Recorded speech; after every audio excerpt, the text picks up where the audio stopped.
Meeting चालू कर।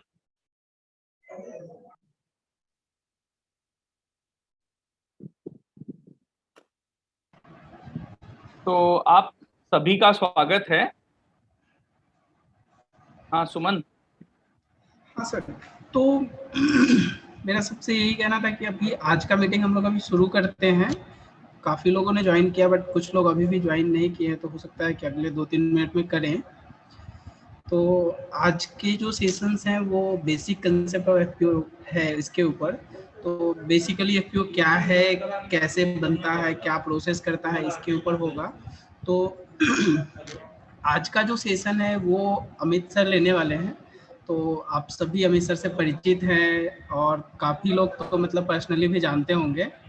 तो अमित सर एफपीओ के फील्ड में 2013 से काम कर रहे हैं और आज के डेट में 100 से ज़्यादा एफपीओ कृषि विकास ने रजिस्टर कर लिया है, जो कि ऑलरेडी अमित सर के गाइडेंस में है। और अमित सर अलग अलग जगहों पे एफपीओ से रिलेटेड जो कंसल्टेंसी होती है या फिर जो भी एफपीओ से जुड़ी जानकारी होती है उसके ऊपर लोगों को गाइडेंस करते रहते हैं। तो आज हम लोग अमित सर के गाइडेंस में ये समझने की कोशिश करेंगे कि एक एफपीओ जो है वो कैसे बनता है, बन जाने के बाद उसका क्या प्रोसेस होता है और वो किस तरह से आगे बढ़ता है। तो एक बार फिर से आप सभी का स्वागत करते हैं इस वेबिनार में और अमित सर का भी स्वागत करते हैं कि वो हम लोगों को आज इस गाइडेंस के लिए समय दे रहे हैं। तो धन्यवाद और अमित सर अभी शुरू करेंगे। धन्यवाद सुमन, और मैं सभी का स्वागत करता हूं। आपको मैं बताना चाहूंगा कि ये जो सेशन आज का है ये हमारे ट्रेनिंग प्रोग्राम की शुरुआत है और इसके बाद हम एक सीरीज ऑफ ट्रेनिंग प्रोग्राम शुरू करने जा रहे हैं, जो हम कोशिश करेंगे कि हर सोमवार को आपका ट्रेनिंग होगा।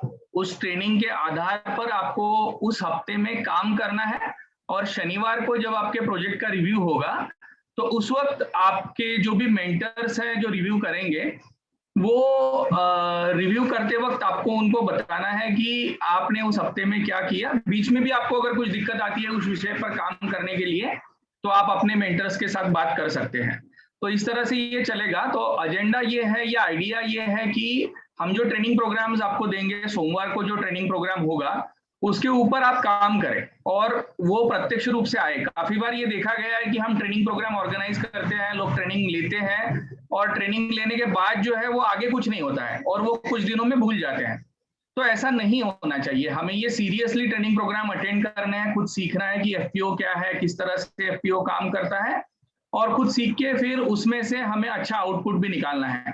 तो ये सब ध्यान में लेते हुए ये सारे ट्रेनिंग प्रोग्राम ऑर्गेनाइज किए गए हैं। तो आज का ये जो प्रोग्राम हम जो शुरू कर रहे हैं ये हम शुरू कर रहे हैं एफपीओ कंसेप्ट के साथ। तो एफपीओ कंसेप्ट जो है हमें पहले समझना चाहिए।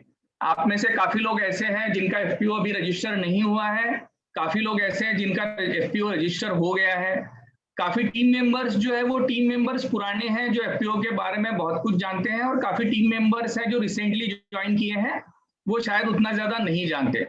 तो जो लोग जानते हैं उनके लिए एक तरह का ये रिफ्रेशर प्रोग्राम है और जो लोग नए हैं उनके लिए एक तरह से एक आइडिया है एफपीओ का जो हम शेयर करने जा रहे हैं, जो उनको समझना है और उसके आधार पर आगे बिल्ड करना है। तो आई होप मेरा स्क्रीन विजिबल है और आप देख सकते हैं कि यहाँ पे किसान उत्पादक कंपनी की संकल्पना क्या है और दृष्टिकोण क्या है, इस विषय पर अगला लगभग 1 आध घंटा हम चर्चा करेंगे। आप देख सकते हैं यहाँ पे कृषि विकास का लोगो है। कृषि विकास व ग्रामीण प्रशिक्षण संस्था ये ऑर्गेनाइजेशन है जिस ऑर्गेनाइजेशन के माध्यम से आपकी जो किसान उत्पादक कंपनी है वो कंपनी बनी हुई है। और साथ ही में लेफ्ट हैंड साइड में आपको और एक लोगो दिखेगा ऑल अबाउट एफपीओ का। तो ऑल अबाउट एफपीओ हमारा एक इनिशिएटिव है जिस इनिशिएटिव के माध्यम से हम किसान उत्पादक कंपनियों का सक्षमीकरण करने के लिए एक स्टेप ले रहे हैं। हमने देखा है कि पिछले 10 सालों में लगभग 10,000 फार्मर प्रोड्यूसर कंपनीज भारतवर्ष में तैयार हुई है, लेकिन उसमें से गिनी चुनी एफपीओज ही अच्छा परफॉर्म कर पाई है। तो हमारा 10 साल का जो एक्सपीरियंस रहा है 2011 से लेकर 2021 तक, ये 10 साल के एक्सपीरियंस में हमने जो भी सीखा है, जो भी रीजन फाइंड आउट किया है कि एफपीओज क्यों अच्छी तरह से नहीं कर पा रही है, उसके आधार पर उन एफपीओज को सपोर्ट करने के लिए, हैंड होल्डिंग करने के लिए, खड़ा करने के लिए और बड़ा करने के लिए all about FPO initiative team कृषि विकास के साथ काम करेगा और हम सब आगे जाएंगे। तो हमें पहले ये समझना चाहिए कि क्यों ये कंसेप्ट जो है किसान उत्पादक कंपनी का ये सामने आया। तो देखिए, भारत जो है वो एक खेती प्रधान देश है, कृषि प्रधान देश है, और हम ये काफी दिनों से सुन रहे हैं। कि भारत कृषि प्रधान देश है। शायद आपने जब से स्कूल में गए हैं वो उसी दिनों से आप सुन रहे हैं कि भारत एक कृषि प्रधान देश है। लेकिन भारत जैसे कृषि प्रधान देश पे, जहां बहुसंख्य हमारी जो जनसंख्या है वो खेती के ऊपर या कृषि के ऊपर अवलंबित है, एक टाइम ऐसा था कि उस वक्त कहा जाता था कि जो हमारी खेती है वो सबसे बढ़िया है, और मध्यम व्यापार है, और फिर कनिष्ठ नौकरी है। लेकिन अभी ये जो चित्र है ये एकदम बदल गया है। अभी सर्वोत्तम खेती से हम कनिष्ठ खेती की तरफ आ गए हैं। अभी सबसे अच्छा व्यापार कहा जाता है, और फिर मध्यम में नौकरी कही जाती है, और फिर अगर आप कुछ नहीं कर पाते हैं तो खेती करो, ऐसा कहा जाता है। लेकिन जो खेती कर रहे हैं उनको तो खेती करनी है, उनके लिए वो उनकी आजीविका का साधन है। इसलिए उस विषय पर हमें काम करना बहुत जरूरी है। और ये जब हम काम करेंगे तो हमें वो जो खेती है वो खेती किस तरह से हम अच्छी कर सकते हैं, या खेती में से आने वाला जो उत्पाद है वो कैसे बढ़ा सकते हैं, या खेती में से आने वाला इनकम है वो किस तरह से बढ़ा सकते हैं, इस पे हमें विचार करने की जरूरत है। और ये देखा गया है कि किसानों में संगठन का अभाव है। पिछला जब हमारा मीटिंग हो रहा था आज से 7-8 दिन पहले, तो एक सवाल आया था कि किसान अपना भाव कब तय करेगा। तब भी हमने ये कहा था कि संगठन का अभाव है। तो एक तरफ आपको संगठन करना पड़ेगा, दूसरी तरफ आपका सिर्फ संगठन करने से फायदा नहीं होगा, क्योंकि किसान की संख्या बहुत ज्यादा है। संगठन के साथ साथ आपको वैल्यू एडिशन या मूल्य श्रृंखला जो है उसका सक्षमीकरण करना पड़ेगा, तभी किसानों का उत्पीड़न हम कम कर पाएंगे। तो ये कैसे करेंगे, इसी के लिए किसान उत्पादक कंपनी की संकल्पना सामने आई है। ये जो उत्पीड़न हो रहा है या खेती में जो कुछ प्रॉब्लम्स आ रहे हैं, इसके वजह से किसानों में निराशा आई है, और उसी का परिणाम स्वरूप हमने देखा है कि काफी किसानों ने आत्महत्याएं की है।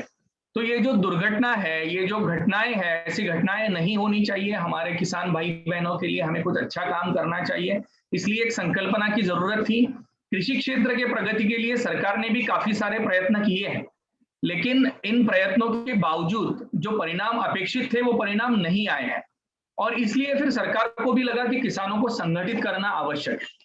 संगठित करने के लिए पहले ही कोऑपरेटिव का एक माध्यम था, लेकिन उस माध्यम से आगे जाके उस माध्यम में जो भी कुछ प्रॉब्लम थे वो प्रॉब्लम ध्यान में रखते हुए एक ऐसे फॉर्म को लाना जरूरी था जिस फॉर्म के माध्यम से किसानों को संगठित भी किया जाए और मूल्य श्रृंखला का सक्षमीकरण भी किया जाए। तो दोनों के माध्यम से हम किस तरह से किसानों की समस्याओं का समाधान कर सकते हैं, ये ध्यान में रखते हुए किसान उत्पादक कंपनी की संकल्पना जो है वो संकल्पना को आगे लाया गया। अभी देखिए कि सहकार क्षेत्र पहले से था, मैंने कहा उसमें कुछ कमियां थी, वो थोड़ा सा उसका पॉलिटिसाइजेशन भी हो गया था। हमारे जो राजनीतिज्ञ हैं, जो नेता लोग हैं, वो भी उसमें काफी इंटरफेयर करने लगे थे। तो उसकी वजह से सहकार क्षेत्र की जो कमियां थी उसके ऊपर काम करना बहुत जरूरी था, और ऐसे एक मॉडल की जरूरत थी जो स्वायत्त है, मतलब डिसीजन मेकिंग में जहां पे हमें ऑटोनॉमी मिल रही हो, जहां पे गवर्नमेंट का इंटरफेयर कम हो और हमारा खुद का फ्यूचर हम डिसाइड कर सके। ऐसा एक स्वायत्त मॉडल होना जरूरी था। एक ऐसा मॉडल चाहिए था जो स्वयं पोषी हो, जिसमें से खुद इनकम आए, जो खुद के खर्चे वहां पे मैनेज कर पाए, और जो गवर्नमेंट पे ज्यादा डिपेंडेंट ना हो। और एक ऐसा मॉडल की जरूरत थी वो शाश्वत हो, वो चलता रहे और चलता रहे, जिसके माध्यम से हमें लॉन्ग टर्म में फायदे मिलते रहे। तो ऐसे एक मॉडल की जरूरत थी। ये मॉडल क्या हो सकता है, इस विचार पे सोचा गया। जब निर्णय प्रक्रिया होती है तो निर्णय प्रक्रिया में लोगों का सहभाग बढ़ाना आवश्यक था, तो इस विषय पर भी सोचा गया। नफा नुकसान की जिम्मेदारी काफी बार कोऑपरेटिव में ये होता है कि सरकार के ऊपर दे दी जाती है, तो वो नफा नुकसान की जिम्मेदारी अगर आप स्वायत्त हो निर्णय लेने के लिए, अगर आप ऐसा एक मॉडल, शाश्वत मॉडल चाहते हो और आप अपना खुद का फ्यूचर डिसाइड करना चाहते हो, तो प्रॉफिट भी आपका और अगर लॉस होता है तो वो भी आपका। ये किसानों को स्वीकार करने की जरूरत है, क्योंकि तभी किसान मार्केट के बारे में सोच पाएगा। अभी तक हमने ये देखा है कि किसान मार्केट के बारे में नहीं सोच रहा है, वो प्रोडक्टिविटी के बारे में, उत्पाद बढ़ाने के बारे में सोच रहा है।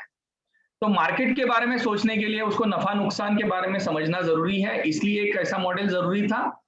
जो निर्णय लेना था कोऑपरेटिव में वो काफी डिले हो रहा था, इसलिए निर्णय प्रक्रिया को सुलभ बनाना था, जल्द बनाना था, सक्षम बनाना था और सरकार के ऊपर का अवलंबित्व जो है वो कम करना था। तो ये सारी चीजें ध्यान में रखते हुए किसान उत्पादक कंपनी की संकल्पना आगे आई। सन 2000 में वाईके अलग कमेटी जो है वो वाईके अलग कमेटी में सन 99 में ये संकल्पना को आगे बढ़ाया और 2002 में कंपनीज एक्ट में अमेंडमेंट हुए और किसान उत्पादक कंपनी का एक्ट जो है वो प्रोड्यूसर कंपनी एक्ट के तहत वहां पे प्रोविजन की गई। अभी देखिए संगठन के बारे में हमने सबने पढ़ा है पंछियों की कहानी कि कुछ पंछी है वो जाल में अटक जाते हैं और वो पंछी जो है वो सब एक दूसरे के साथ बातचीत करते हैं। वैसे तो कोई उड़ नहीं पाता है, लेकिन सब लोग तय कर लेते हैं कि हम सब लोग एक साथ ताकत लगाएंगे और फिर वो जाल को लेके उड़ जाते हैं और फिर जाल से मुक्त हो जाते हैं। वैसे ही हम सब लोगों ने लकड़ियों की कहानी सुनी है कि एक लकड़ी आप आसानी से तोड़ सकते हो, लेकिन कुछ लकड़ियां अगर इकट्ठी कर दी जाए और फिर उसे तोड़ने की कोशिश की जाए तो वो मुश्किल हो जाता है। तो इन्हीं कहानियों के आधार पर हम जो एक किसान जो अलग अलग है, जिसके वजह से उसका उत्पीड़न हो रहा है, एक्सप्लॉयटेशन हो रहा है, उन किसानों को हम इकट्ठा लाने की बात कर रहे हैं। उन्हीं पंछियों की तरह वो इकट्ठा आए और जो समस्याएं है वो साथ में लेकर अगर उड़े तो वो समस्याओं से बाहर निकल सकते हैं।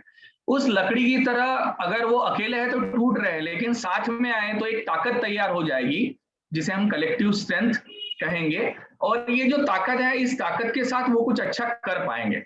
तो यही कहानी जो है वही कहानी आगे लेके जाती है हमारा किसान उत्पादक कंपनी की संकल्पना की ओर। अभी यहाँ पे स्वयं सहायता ये शब्द हमने काफी सुना हुआ है, आपने सुना है स्वयं सहायता समूह। तो स्वयं सहायता समूह क्या थे या क्या कर रहे हैं? स्वयं सहायता समूह एक संकल्पना है जिसमें 5, 10, 15, 20 महिलाएं या पुरुष इकट्ठा आते हैं। वो हर महीने कुछ सेविंग करते हैं, कुछ पैसा इकट्ठा करते हैं और फिर जिसको जरूरत हो उन सारे पैसों में से जिसकी जरूरत हो 2 लोगों की, 4 लोगों की, वो जरूरत के बस वो पैसा उसको दिया जाता है और उसकी जरूरत पूरी की जाती है। ये तो एक जरूरत की बात हुई। साथ ही कुछ स्वयं सहायता समूह अच्छी तरह से अपने जो व्यवसाय है उस व्यवसाय में भी ये जो सेविंग्स है, बचत है, उसका इस्तेमाल कर रहे हैं। तो यही स्वयं सहायता की जो संकल्पना है इसको हमें एक अगले स्तर पर लेके जाना है। वो किस तरह से लेके जाना है ये आगे हम इस प्रेजेंटेशन में देखेंगे। तो स्वयं सहायता समूह, महिला स्वयं सहायता समूह, ये संकल्पना को आगे लेके किसान स्वयं सहायता समूह की संकल्पना यहाँ पे हम रख रहे हैं, जिसको हम फार्मर इंटरेस्ट ग्रुप कहेंगे, FIG कहेंगे शॉर्ट में। और दूसरा एक प्रिंसिपल उसमें है कि एक दूसरे की मदद हमें करनी है। काफी बार हमने किसानी में ये देखा है कि एक किसान दूसरे किसान दोस्त को मदद करता है, उसके खेती में कुछ काम करना होता है तो ये उसके खेती में मदद करने के लिए चला जाता है और इसके खेती में कुछ काम करना है तो वो दूसरा किसान इसके खेती में मदद करने के लिए आता है। तो दोनों एक दूसरे को अगर मदद करेंगे तो दोनों की उन्नति हो पाएगी, उनका पैसा बच पाएगा, अच्छा काम हो पाएगा। ऐसे प्रिंसिपल्स को आगे लेके हमें ये संगठन आगे लेके जाना है, एक दूसरे की मदद करना है और पंछियों और लकड़ियों की कहानी ध्यान में रखना है, स्वयं सहायता समूह का प्रिंसिपल ध्यान में रखना है और इस आधार पर हमारा FPO जो है, हमारा किसान उत्पादक संगठन जो है वो कैसे आगे जा सकता है, इस विषय में हमेशा विचार विनिमय करते रहना है और आगे बढ़ना है। तो अभी किसान स्वयं सहायता समूह है जो है, पहले हम किसान स्वयं सहायता समूह की बात करेंगे। देखिए आप सबको पहले किसान स्वयं सहायता समूह बनाने हैं अपने गांव में। हर गांव में हमें किसान स्वयं सहायता समूह बनाने हैं। इस समूह में 15 से 20 किसान हो सकते हैं। कुछ जगह पे अगर पहले से समूह बने हुए हैं 10 लोगों के तो वो समूह 10 लोगों का ही रह सकता है या फिर 10 लोगों का भी आप समूह बना सकते हो, लेकिन आइडियल साइज है कि 15 से 20 किसान इकट्ठा आए और वो अपना स्वयं सहायता समूह बनाए जिसे हम FIG या फार्मर इंटरेस्ट ग्रुप कहेंगे। अभी ये समूह जो है, ये समूह क्या कर सकता है? अभी आप देखिए कि ये समूह में 10 से 15, 20 लोग हैं जो एक गांव के हैं, जो शायद एक दूसरे के आजू बाजू में रहते हैं या जिनके खेत जो है वो आजू बाजू में लगे हुए हैं, या ये ऐसे लोग हैं जो रोज मिल रहे हैं गांव में। तो ये क्या कर सकते हैं? विचारों का आदान प्रदान कर सकते हैं। मैं आपको फिर से ये कहना चाहूंगा कि मैं स्वयं सहायता समूह की बात करता हूं, अभी स्वयं सहायता संगठन हमारा FPO जो है वो आगे आने वाला है। हम एक छोटे समूह की बात कर रहे हैं, 10, 15, 20 लोगों का समूह। तो ये 10-15 लोग मिलते हैं और विचारों का आदान प्रदान करते हैं कि आपके खेत में आपको कौन सा बीज डालना है, कौन सा खाद डालना है, आपके खेत में कौन सा वहां पे पेस्ट अटैक हुआ है, कौन सा कीड़ आया है, और उसके लिए आप क्या कर रहे हो, किसके अच्छे रिजल्ट आए, किसने क्या इस्तेमाल किया। ये विचारों का आदान प्रदान लोकल लेवल पे हो रहा है। ये विचारों का आदान प्रदान थोड़ा सा आगे भी जा सकता है कि हम एक दूसरे के खेतों में या एक दूसरे के कामों में किस तरह से एक दूसरे को मदद हेल्प कर सकते हैं। तो ऐसे विचारों का आदान प्रदान, किसी को कुछ जानकारी मिली तो वो जानकारी उसने ग्रुप के अन्य लोगों को दे दी। जैसे मुझे जानकारी मिली कि ये एक बीज है जो कि अच्छा उत्पाद देता है और वो हमारे गांव में नहीं अभी तक आया हुआ है, तो उस बीज के बारे में मैंने बाकी लोगों को जानकारी दे दी। सॉइल टेस्टिंग के बारे में लोगों को पता नहीं है, वो किसी एक मेंबर को पता चला तो वो उसने दूसरे मेंबर्स को बता दिया। तो ये विचारों का आदान प्रदान है। ये विचारों का आदान प्रदान आप आपके स्वयं सहायता समूह स्तर पे आपने करना चाहिए। काफी बार लोग हमें कहते हैं कि हमने किसान स्वयं सहायता समूह गांव में बना लिया, लेकिन उसका करना क्या है, तो वो क्या कर सकता है ये अभी हम देख रहे हैं। तो विचारों का आदान प्रदान आप कर सकते हो। किसानी में सहायक, काफी एरिया ऐसे हैं जहां मजदूर नहीं मिलते हैं।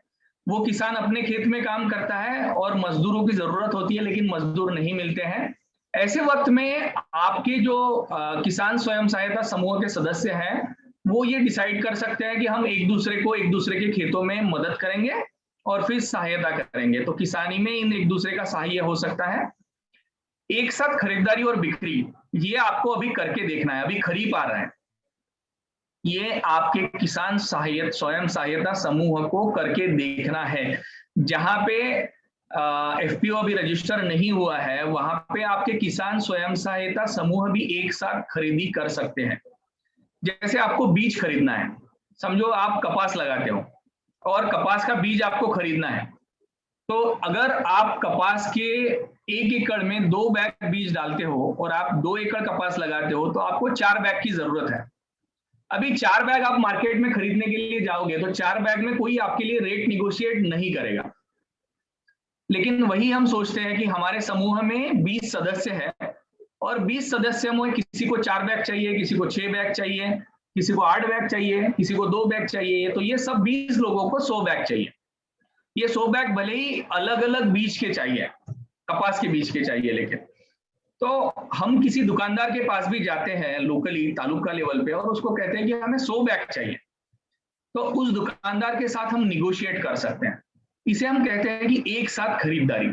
अभी आपके ग्रुप ने इसके लिए कुछ नहीं किया, आप सब लोगों को बीज खरीदना था, आप अलग अलग खरीदने वाले थे, तो आपने अलग अलग ना खरीदते हुए इकट्ठा डिमांड किया, जमा किया, विचारों का आदान प्रदान किया और एक दुकान में चले गए, उसको पूछा कि आप कितने में दोगे।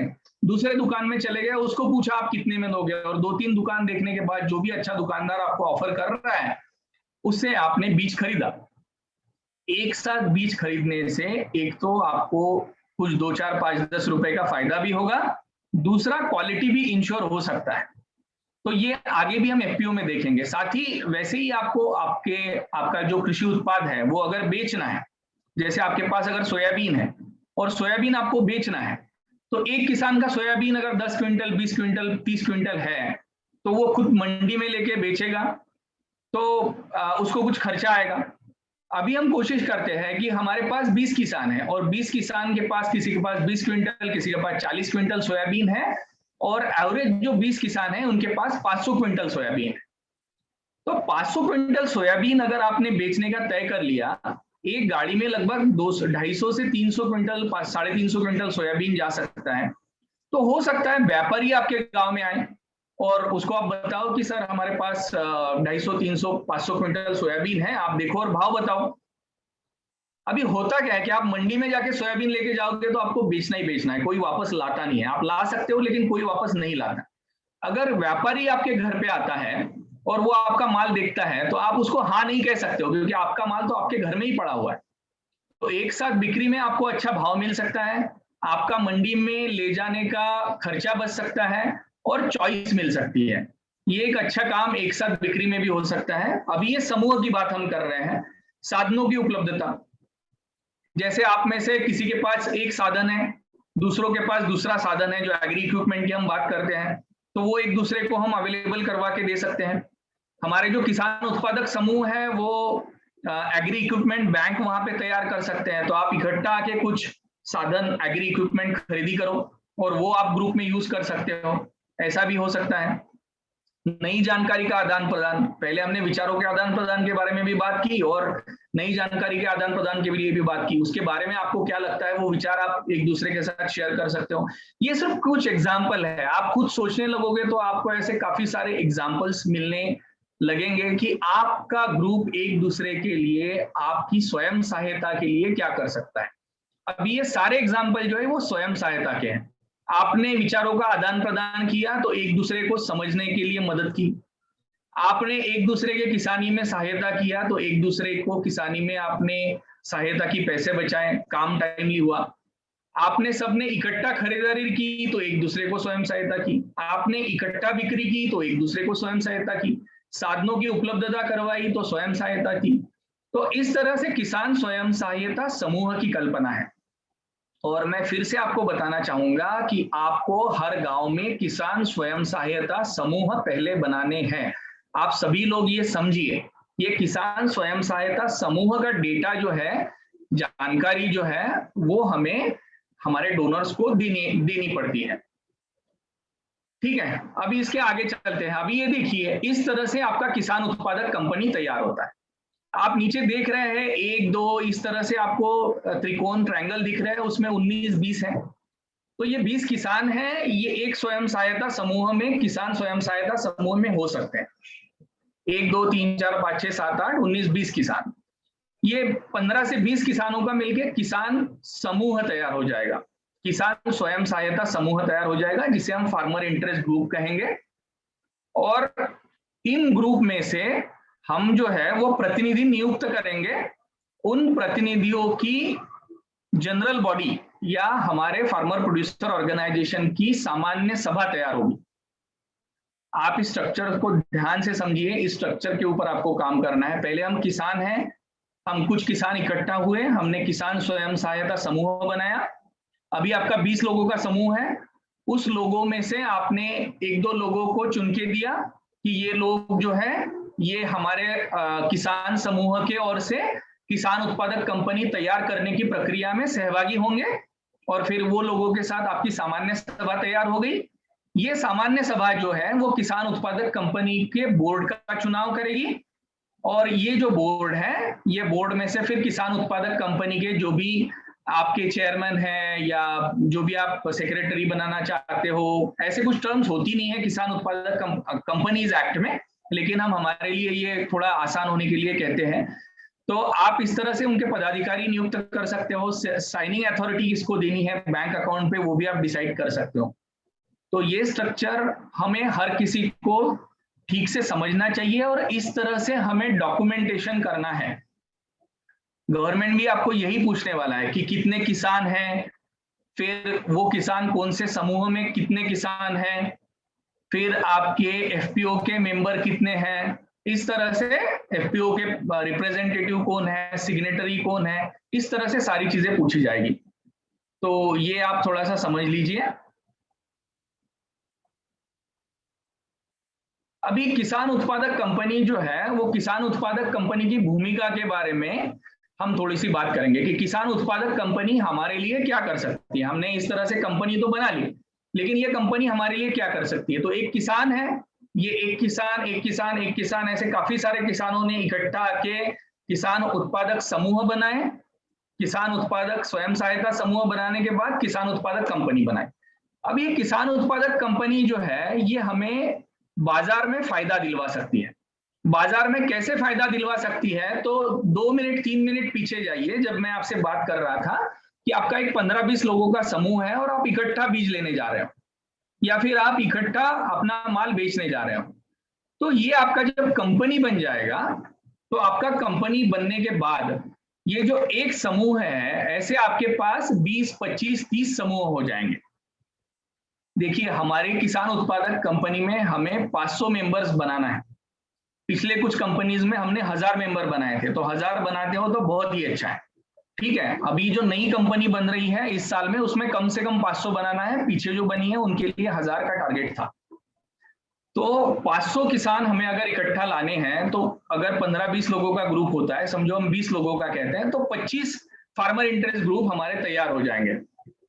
तो एक ग्रुप का डिमांड अगर हमारा 100 बैग का है, तो 25 ग्रुप का डिमांड हमारा 2500 बैग का हो जाएगा। और 2500 बैग बीज अगर हमें चाहिए, तो फिर हम डिस्ट्रीब्यूटरशिप के लिए आवेदन कर सकते हैं। हम जो कंपनी वो बीज बेचता है, उस कंपनी के साथ बात कर सकते हैं। शायद हम आगे जाके वो बीज खुद ही उत्पाद कर सकते हैं और हमारे कंपनी के नाम से ही बेच सकते हैं। तो ऐसे काफी सारी चीजें हैं जो बाजार में हमें फायदा करके दे सकती हैं। आपके किसान उत्पादक कंपनी का खुद का ही एग्री इनपुट शॉप हो सकता है, जहां पे आपके किसानों को आप ये चीजें बेच सकते हो। आपका किसान उत्पादक कंपनी जो है वो खुद ही किसानों का माल खरीद सकता है। और इंस्टीट्यूशनल बायर जिसे हम कहते हैं, जैसे आईटीसी है, आईटीसी बहुत बड़ा कंपनी है, आप सभी लोग जानते होंगे। तो आईटीसी किसान उत्पादक कंपनी से आपका माल खरीद सकता है। अभी आईटीसी को बहुत बड़ी क्वांटिटी में माल चाहिए, तो वो एक किसान से शायद माल नहीं खरीदेगा, लेकिन किसान उत्पादक कंपनी से आईटीसी माल खरीदता है। इसी साल हमारे कुछ किसान उत्पादक कंपनियों ने आईटीसी को माल बेचा। तो बाजार में जो फायदा है वो बड़े पैमाने में आपको किसान उत्पादक कंपनी से मिल सकता है। अभी मैं रिसेंट एग्जांपल देना चाहूंगा। हमारे कुछ किसान उत्पादक कंपनियों के लिए हमने स्प्रे पंप एक एफपीओ के माध्यम से खरीदे। अभी एक एफपीओ के लिए 20 स्प्रे पंप लगने वाले थे। अभी मैं आगे की बात कर रहा हूँ, एफपीओ का फेडरेशन, उसकी मैं बात कर रहा हूँ। एक एफपीओ के लिए 20 पंप लगने वाले थे, तो हमने 25 एफपीओ के लिए 20-20 पंप ऐसा विचार किया और 500 पंप खरीदे।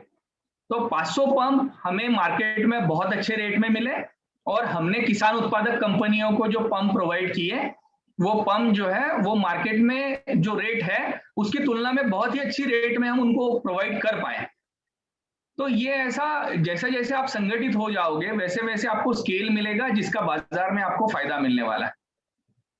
दूसरी चीज है मूल्य श्रृंखला का सक्षमीकरण। अब ये मूल्य श्रृंखला, इसको हम कहते हैं वैल्यू चेन। आपको काफी बार ये शब्द सुनने में आएगा, वैल्यू चेन।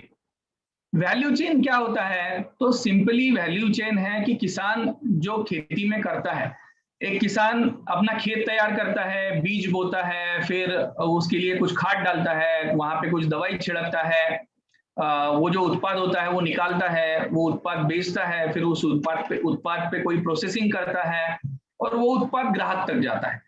तो ये सारी चीजें जो है इसे हम मूल्य श्रृंखला कहते हैं या वैल्यू चेन कहते हैं। तो ये वैल्यू चेन का स्ट्रेंथनिंग या मूल्य श्रृंखला का सक्षमीकरण जो है वो हमारे किसान उत्पादक कंपनी के माध्यम से हमें करना होता है। जैसे एक सिंपल चीज है, आपके पास एक उत्पाद है, समझो आपके पास दालें हैं, तुअर है, तो आपने एक दाल मिल लगा दिया और तुअर किसानों से खरीदा और तुअर का दाल बना दिया और दाल बना के बेचा। तो आपके वैल्यू चेन में जहां आपका किसान तुअर मार्केट में बेचने वाला था, अभी आपके एफपीओ ने दाल बनाया।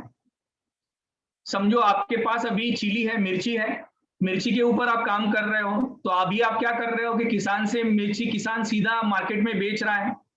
तो मूल्य श्रृंखला में ये भी हो सकता है कि आप व्यापारी को मिर्ची बेच रहे हो, व्यापारी और किसी व्यापारी को बेच रहा है, वो व्यापारी और किसी फैक्ट्री को बेच रहा है। तो शायद आप पहले टाइम में एक व्यापारी बाईपास करके दूसरे व्यापारी को बेच सकते हो, या नेक्स्ट टाइम में अगर आपके पास अच्छी क्वांटिटी है, आप मार्केट को समझ गए हैं, तो आप सीधे जो प्रोसेसिंग इंडस्ट्री को वो बेच रहा है उसको भी बेच सकते हो।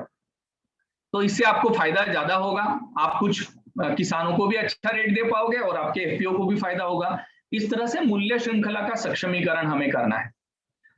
अगर हम कोई एक किसान एग्रीकल्चर यूनिवर्सिटी या रिसर्च इंस्टीट्यूशन के साथ जुड़ना चाहता है, तो बहुत ही मुश्किल है कि एग्रीकल्चर यूनिवर्सिटी रिसर्च इंस्टीट्यूशन आपके साथ बात करे, क्योंकि इंडिविजुअल किसान के साथ बात करने के लिए उनके पास उतना मैन पावर नहीं है।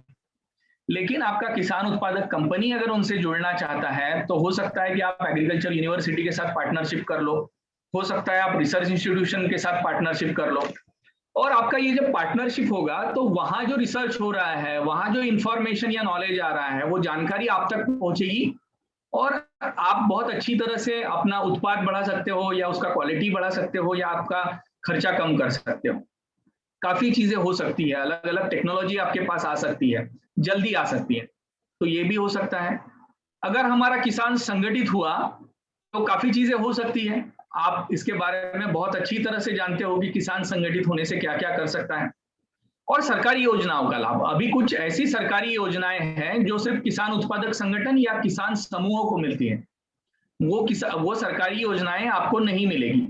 तो ऐसी सरकारी योजनाओं का लाभ आपको मिलेगा। जैसे पहले सरकारी योजना है अभी 10,000 FPO का प्रमोशन।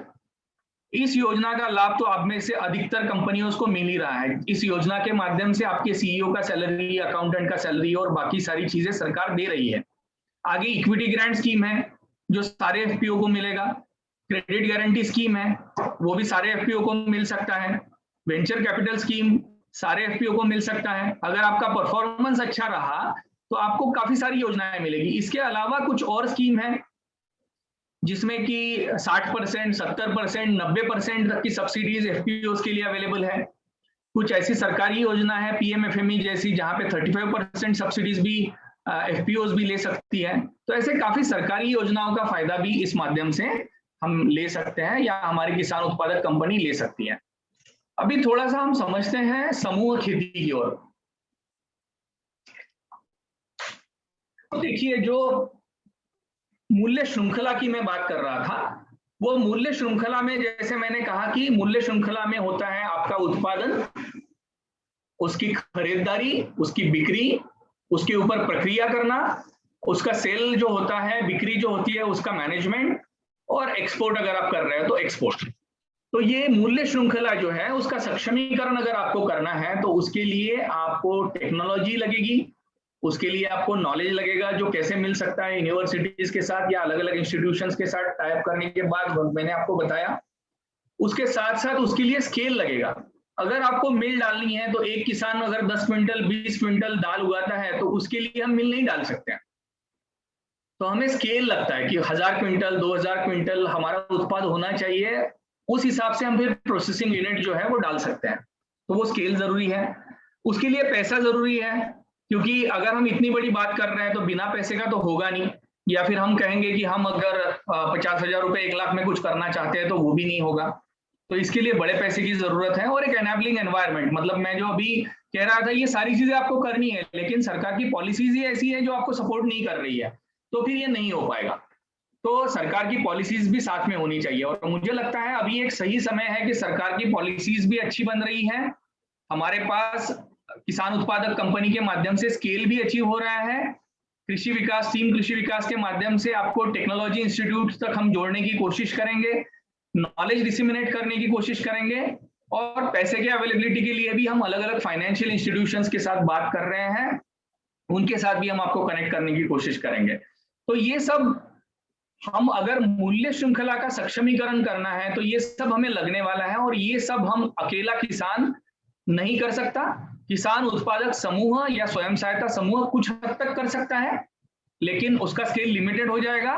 हमारा FPO ये अच्छा कर सकता है, और FPO का भी हम अपेक्स स्ट्रक्चर, एक और FPO का FPO अभी बॉडी बनाने के बारे में सोच रहे हैं, तो उसके माध्यम से ये बहुत अच्छी तरह से फैसिलिटेट हो पाएगा।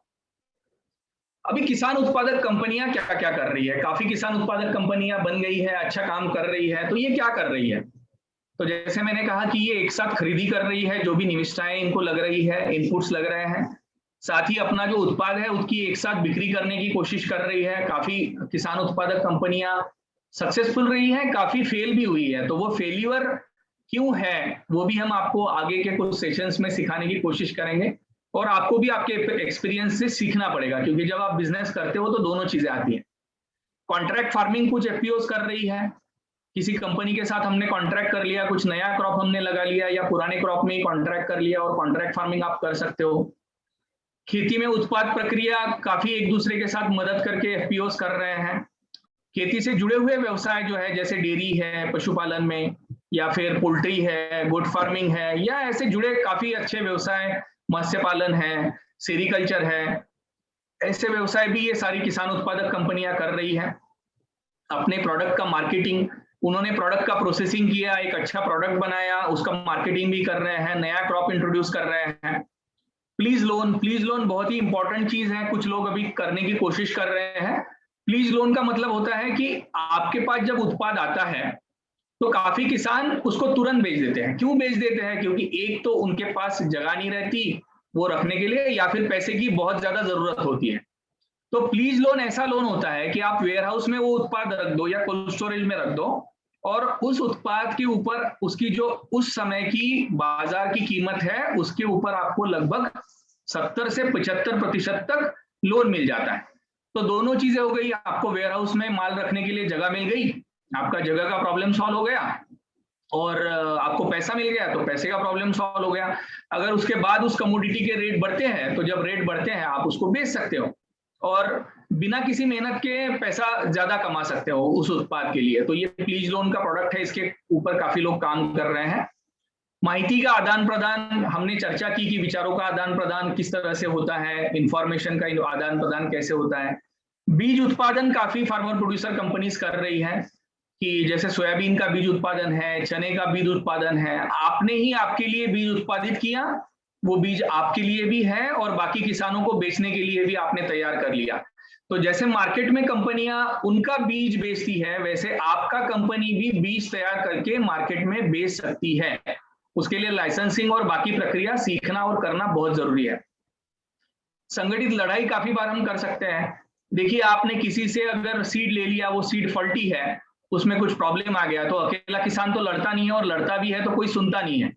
लेकिन हमारा एफपीओ अगर किसी कंपनी से डिस्ट्रीब्यूटरशिप करके सीड लेता है और हमारे काफी किसानों का सीड खराब हो जाता है, तो बिल्कुल हमारे कंपनी में एक ताकत होगा कि हम एज ए डिस्ट्रीब्यूटर और इतने सारे किसानों के रिप्रेजेंटेटिव वो जो कंपनी का बीज है उनको कह सकते हैं कि भैया ये खराब निकला है और आप अभी हम कैसे हमें सपोर्ट कर सकते हो। तो इस तरह से काफी अच्छी चीजें भी उसमें हो सकती है। संसाधनों की उपलब्धता, जैसे मैंने कहा कि समूह जो है वो समूह कुछ संसाधनों की उपलब्धता करवा सकता है, लेकिन आपको कुछ बड़े संसाधन चाहिए, तो शायद समूह के बस में वो ना हो उन संसाधनों की उपलब्धता करवाना। तो ऐसे संसाधन जैसे कि ट्रैक्टर भले ही आपका समूह खरीद लेगा, लेकिन कोई हार्वेस्टर खरीदना है तो हार्वेस्टर एक समूह के लिए शायद मुश्किल हो जाएगा, तो एफपीओ जो है हार्वेस्टर जैसी चीजें उपलब्ध करवा सकती है। जहां पे गरीब किसान है वहां गरीब किसानों के लिए ट्रैक्टर्स और ट्रैक्टर्स के साथ ट्रैक्टर माउंटेड इक्विपमेंट्स भी अवेलेबल करवा सकती है। तो संसाधनों की उपलब्धता, सिर्फ ट्रैक्टर और एग्री इक्विपमेंट्स भी नहीं, कुछ एफपीओ तो किसानों को लोन भी उपलब्ध करवा रहे हैं और किसानों को अलग अलग फैसिलिटीज भी उपलब्ध करवा रहे हैं, सॉइल टेस्टिंग भी उपलब्ध करवा रहे हैं। तो ऐसे काफी संसाधन जो जरूरत है वो आप उपलब्ध करवा सकते हो और एक दूसरे के काम में ऑफ कोर्स आप सहायता करवा सकते हो। तो ऐसे एफपीओ का काम है। ये देखिए एक चित्र में दिखाया गया है कि किस तरह से एफपीओ काम करता है। पहला जो लिखा है वो है एफपीओ में बिजनेस सेंस, जो हम अभी तक बात कर रहे थे कि आप अकेले अगर 4 बैग बीज के खरीदना चाहते हो तो वो बिजनेस सेंस नहीं होगा, कोई आपके साथ निगोशिएट नहीं करेगा। अगर आपका समूह मिलके 100 बैग खरीदना चाहता है तो थोड़ा सा बिजनेस सेंस होगा कि 100 बैग के लिए कोई निगोशिएट कर पाएगा दुकानदार के साथ। आपका समूह अगर है, आपका एफपीओ बनने के बाद 25 समूह उसमें है तो 2500 बैग का डिमांड हो गया, तो यहाँ पे बिजनेस सेंस आ गया। अभी आप कहोगे कि यार मैं दुकानदार के पास क्यों खरीदूं, मैं कंपनी से बात करता हूं और बिजनेस करता हूं कंपनी के साथ। तो एफपीओ मेक बिजनेस सेंस, ठीक है। कलेक्टिव फार्मिंग, आप अगर कुछ नया क्रॉप लगाने की कोशिश कर रहे हो तो वो आपसे कौन लेगा, अकेले का क्रॉप लेने के लिए कौन आएगा। यहाँ एफपीओ में आपके 500 लोग जुड़े हैं, उसमें से 50 लोग नए क्रॉप लगाने की बात कर रहे हैं, तो शायद 50 लोगों के लिए बीज आप इकट्ठा खरीद सकते हो, एक दूसरे की सहायता कर सकते हो काम पूरे करने के लिए, और उसका उत्पाद होने के बाद शायद कोई खरीदने के लिए भी आ जाएगा क्योंकि क्वांटिटी अच्छा रहेगा। कलेक्टिव फार्मिंग में एक दूसरे को हम मदद भी कर सकते हैं। तीसरा है वैल्यू रियलाइजेशन, जैसे हमारी बात हो रही थी कि हम कुछ प्रोसेसिंग करते हैं या फिर वेयर हाउस में अपना माल स्टोर करके, उत्पाद स्टोर करके अच्छा भाव आएगा तब बेचते हैं। तो इसमें क्या होता है कि इसमें हमने वैल्यू ऐड किया और उसके माध्यम से क्लीनिंग ग्रेडिंग किया, उत्पाद का वैल्यू ऐड किया, प्रोसेसिंग किया, वैल्यू ऐड किया, पैकिंग किया, उसमें भी वैल्यू एडिशन इसको कहते हैं। तो वो हम कर सकते हैं, उसके माध्यम से हमें अच्छा इनकम जो है, एडिशनल इनकम हमारे एफपीओ को और किसानों को मिल सकता है। सॉरी, उसके साथ साथ हमारा टेक्नोलॉजी का डिसेमिनेशन जो है, टेक्नोलॉजी जैसे अभी हमारे कुछ एफपीओ के कुछ टाइप्स हो रहे हैं अलग अलग टेक्नोलॉजी प्रोवाइडर्स के साथ, उनका ऐप बना हुआ है, उस ऐप के माध्यम से वो किसानों को जानकारी प्रोवाइड करते हैं कि आपके यहाँ पे वेदर कैसे होने वाला है, बारिश आने वाली है क्या, या फिर आपके यहाँ पे अभी किस तरह से टेम्परेचर बढ़ने वाला है, कम होने वाला है। तो उस हिसाब से किसान अपने उत्पाद जो है वो मैनेज कर सकता है, अपने ऑपरेशंस मैनेज कर सकता है। तो ऐसे काफी अच्छे टेक्नोलॉजी सर्विस प्रोवाइडर जो है वो एफपीओ के माध्यम से आपको आपके पास आएंगे और आपको टेक्नोलॉजी मिलेगी, वो आप एप्लीकेशंस, मोबाइल एप्लीकेशंस आप अच्छी तरह से यूज कर पाओगे। टेक्नोलॉजी में ही जब हम बात कर रहे हैं तो लास्ट मीटिंग में हमने बात की एचएल मीटर, जिसके माध्यम से गेहूं का भाव तय किया जाता है, मॉइस्चर मीटर जो अलग अलग कमोडिटी का मॉइस्चर गिनने के लिए हम यूज करते हैं, ये भी टेक्नोलॉजीज हैं। Storing to eliminate distress sale हमने डिस्कस किया, वेयर हाउस में स्टोर करना। बैंकिंग के बारे में भी हमने डिस्कस किया कि किसानों को लोन मिलवाने भी कुछ एफपीओ अच्छा काम कर रही है, वो बैंक मैनेजर के साथ काम कर रही है या बात कर रही है, या फिर एनबीएफसीज के माध्यम से किसानों को क्रेडिट कार्ड इशू कर रही है। आप आपके उत्पाद का ब्रांडिंग भी कर सकते हो और ब्रांडिंग करके सेल कर सकते हो। एक चीज बोर्ड को ध्यान में रखनी है जो कि लेफ्ट कॉर्नर में, the board work for the your benefit. जो आपके मेंबर्स हैं उनके बेनिफिट के लिए बोर्ड काम करता है, तो बोर्ड को हमेशा मेंबर बेनिफिट्स के बारे में सोचना चाहिए। ये एक पुराना स्लाइड है लेकिन मुझे लगा कि यहाँ पे थोड़ा सा चर्चा होना चाहिए, इसलिए मैंने यहाँ पे डाला हुआ है कि हमें क्या अपेक्षित है परियोजना के परिणाम। तो ये पुरानी योजना में से है, हमें सिर्फ समझने के लिए मैंने रखा हुआ है कि हम ये योजना ये चाहती थी कि प्रति हेक्टर उत्पादन में 10% का सुधार हो। जैसे आपको सोयाबीन प्रति हेक्टर अगर 15 क्विंटल हो रहा है तो वो 16.5-17 क्विंटल तक चला जाए। अब ये प्रति हेक्टर उत्पादन में सुधार कैसे होगा, तो आपके पास जो यूनिवर्सिटी से इंफॉर्मेशन आएगा, कृषि विज्ञान केंद्र की सहायता से आप लोगों का जो ट्रेनिंग ऑर्गेनाइज करोगे, उसके माध्यम से ये उत्पाद बढ़ सकता है। किसान की शुद्ध आय में वृद्धि, मतलब किसान की जो इनकम है उसमें अगर हमारा उत्पादन बढ़ेगा, अगर हमारा उत्पादन खर्च कम होगा तो किसान की आय में वृद्धि होगी। तो 10% किसान की आय में वृद्धि होनी चाहिए। कृषि के क्षेत्र के लिए उप क्षेत्र विकास में वृद्धि, उप क्षेत्र जो है पशुपालन या अन्य क्षेत्र, ऐसे क्षेत्रों में भी वृद्धि होनी चाहिए। उत्पादन सामग्री की उपलब्धता में अंतर से 20 से 25% की कमी। जो उत्पादन सामग्री है काफी बार गांव में उपलब्ध नहीं रहती है, हमें तालुका प्लेस पे या डिस्ट्रिक्ट प्लेस पे जाना पड़ता है, तो वो हमें नजदीक से नजदीक हमारे एफपीओ के जगह पे अवेलेबल हो जाए, ये परिणाम अपेक्षित है। खाद्य एवं पोषण सुरक्षा में वृद्धि होनी चाहिए, तो हमारा इसके ऊपर भी काम करने का मतलब एक मनीषा होनी चाहिए कि हमारे किसानों की हेल्थ अच्छी होनी चाहिए, परिवारों की हेल्थ अच्छी होनी चाहिए, उनको अच्छा न्यूट्रिशियस फूड मिले, टाइमली फूड मिले, रिक्वायर्ड फूड मिले। और पश्चवर्ती एवं अग्रवर्ती एकीकरण के बारे में हमने बात की, और प्रतिस्पर्धी बाजार के साथ संलग्नता, जैसे बाजार में जो कॉम्पिटिशंस है वो हम एकीकरण के साथ जिसमें डील करने की क्षमता हम में आए। खेती की गहनता में वृद्धि के कारण रोजगार के अतिरिक्त अवसरों का सृजन, अगर हम खेती में कुछ काम बढ़ाएंगे, मूल्य श्रृंखला का सक्षमीकरण करेंगे, जैसे हमने दाल मिल लगाई तो दाल मिल में काम करने के लिए 8-10 लोग लगेंगे, तो वहां पे अतिरिक्त अवसर हमारे पास आ गए रोजगार के। तो इस तरह से रोजगार के अतिरिक्त अवसर हमारे एफपीओ के माध्यम से वहां पे आ सकते हैं, या सेरिकल्चर जैसा कुछ, रेशम जैसा कुछ इंट्रोड्यूस किया तो वहां पे भी अतिरिक्त अवसर आ सकते हैं। सतही स्तर पर न्यूनतम मजदूरी दर का निर्धारण, मजदूरी एक दूसरे को हम हेल्प कर सकते हैं। और पलायन में कमी, पलायन मतलब माइग्रेशन, लोगों के पास गांव में काम नहीं होता है इसलिए लोग गांव छोड़ के शहरों में जाते हैं कुछ दिनों के लिए।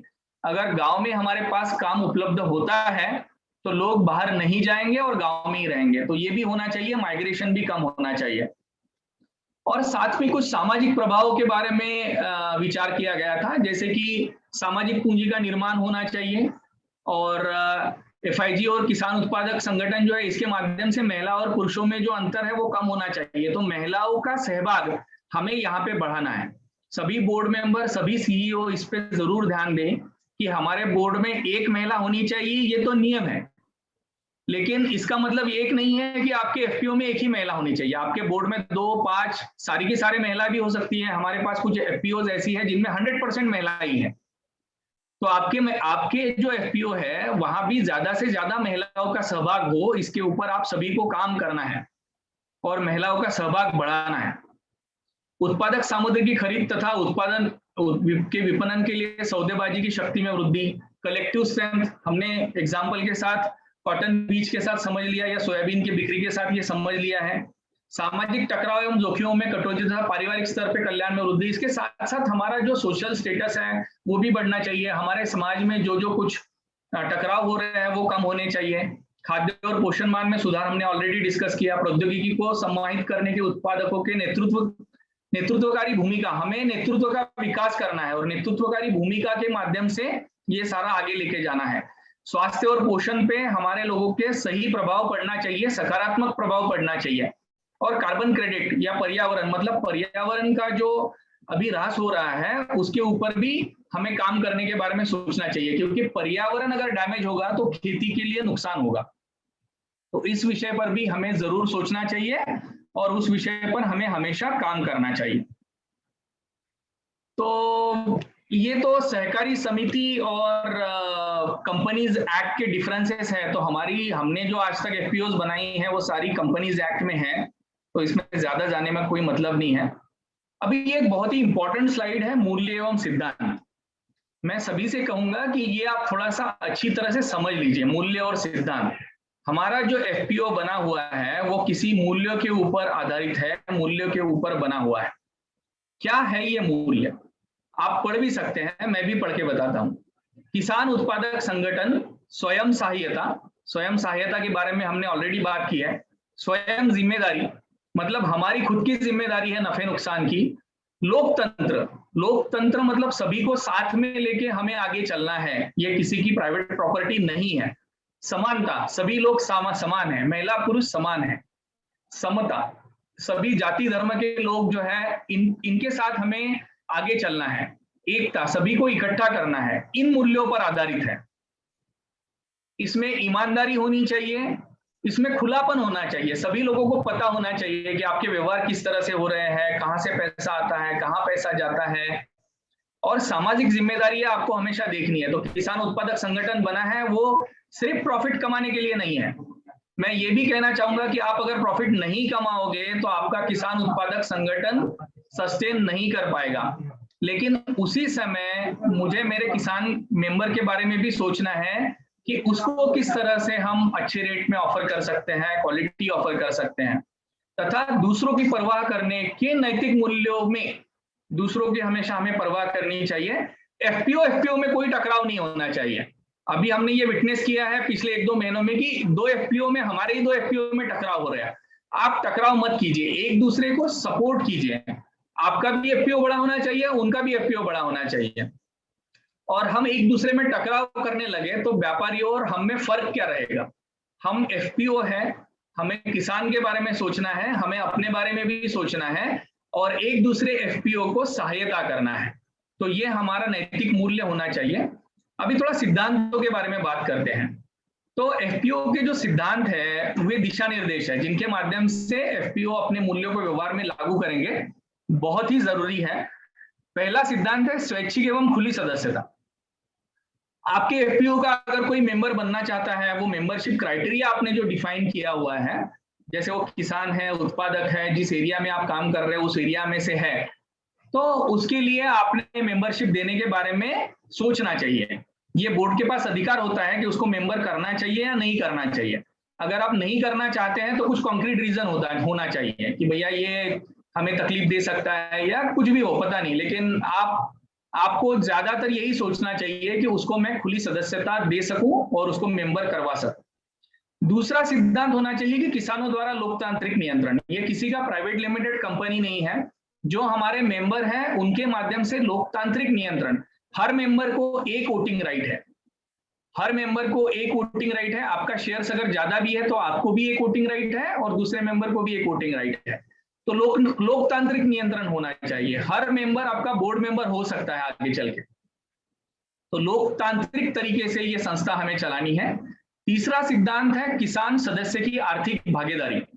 जो हमारा सदस्य है उसको पहले तो आर्थिक भागीदारी शुरू करनी है शेयर अमाउंट के साथ, और उसके साथ साथ एफपीओ को काफी बार पैसे की जरूरत पड़ती है। उस वक्त हमारे जो बोर्ड मेंबर है या सदस्य है उनकी ये भी जिम्मेदारी होनी चाहिए कि थोड़ा सा अगर जरूरत पड़ती है तो हमारे एफपीओ को हम फंड इकट्ठा करके दें थोड़े टाइम के लिए, या फिर एफपीओ को अगर थोड़े टाइम के लिए क्रेडिट चाहिए तो वो क्रेडिट दे। ये आपको लोगों को समझाना पड़ेगा धीरे धीरे। चौथा सिद्धांत है स्वायत्तता एवं स्वतंत्रता। देखिए हम कंपनीज एक्ट में कर रहे हैं तो आप स्वायत्त हैं, आप स्वतंत्र हैं, आपको सिर्फ गवर्नमेंट के लाइसेंसिंग जो है वो लाइसेंसिंग लेना जरूरी है, लेकिन कोई डिपार्टमेंट आपको ये नहीं कह सकता कि आपने ये क्यों किया वो क्यों किया। हाँ, जो डिपार्टमेंट आपको ग्रांट दे रहा है वो जरूर पूछ सकता है सारी चीजें, और वो जब तक उसका ग्रांट मिल रहा है तब तक आप आंसरेबल भी हो। लेकिन फिर भी जैसे कि अन्य एक्ट में होता है कि अलग अलग डिपार्टमेंट्स आपको कंट्रोल करने की कोशिश करते हैं, वैसा यहाँ पे नहीं होगा। आप बिजनेस के लिए स्वतंत्र हो, सिर्फ आपको लाइसेंस के बारे में ध्यान रखना है, कोई भी अनियमित रूप से बिजनेस नहीं करना है, ये ध्यान में रख के आपको बिजनेस करना है। पांचवा सिद्धांत शिक्षा, प्रशिक्षण एवं सूचना, ये भी इंपॉर्टेंट है। हमें सिर्फ एफपीओ बनाना और व्यापार करना नहीं है, हमें हमारे मेंबर्स को शिक्षित करना है, हमें हमारे मेंबर और बोर्ड को प्रशिक्षित करना है, और उनको हमेशा जानकारी और सूचना प्रदान करनी है, पहुंचानी है। तो उनका सक्षमीकरण हमारे लिए एक बहुत ही जरूरी महत्वपूर्ण सिद्धांत है जो हमें करना है। छठवां सिद्धांत है एफपीओ के बीच सहयोग। तो जो मैं पहले कह रहा था कि एफपीओ आपस में झगड़ा मत कीजिए, एफपीओ के बीच आपको सहयोग करना है, क्योंकि वो भी एफपीओ है, अपने किसानों के लिए काम कर रहा है, आपका एफपीओ भी आपके किसानों के लिए काम कर रहा है, आपका ये प्राइवेट लिमिटेड कंपनी नहीं है, इसलिए नो कंपटीशन। ठीक है। और सातवां सिद्धांत है समुदाय के लिए सरोकार। आपको जो भी काम करना है वो समुदाय के लिए करना है। आपके एफपीओ में टकराव हो रहा है तो आप अपना जो एरिया है वो डिफाइन कर लीजिए, या प्रोडक्ट है वो डिफाइन कर लीजिए। आप जियोग्राफिकल एरिया भी डिफाइन कर सकते हो या प्रोडक्ट भी डिफाइन कर सकते हो कि इसमें हम काम करेंगे, इसमें आप काम करो, या दोनों ज्वाइंटली भी सभी चीजों पे काम कर सकते हो म्यूचुअल अंडरस्टैंडिंग के साथ। और आपको काम समुदाय के लिए करना है, तो समुदाय के लिए काम करना है तो म्यूचुअल अंडरस्टैंडिंग रहेगा तो अच्छी तरह से हम काम कर पाएंगे। तो ये एफपीओ का एक साइकिल है।